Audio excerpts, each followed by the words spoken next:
Buying a property through the Kainga Ora first home loan scheme allows you to buy a property with as little as 5% deposit.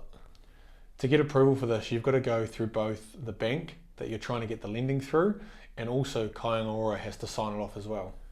Not all banks participate in the first home loan scheme. There's only one of the major banks that do, and then there's a few other smaller banks that also participate. The home loans are lent by those banks, but underwritten by Kainga Ora.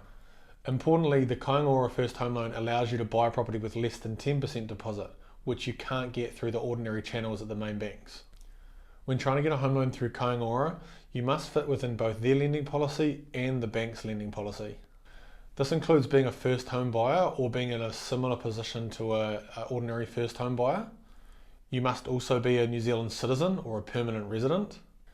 You must also fit within the income cap threshold, so that is up to 150,000 over the last 12 months for a couple, or 150,000 over the last 12 months for an individual with one or more dependent, or up to 95,000 per year over the last 12 months for an individual without any dependents.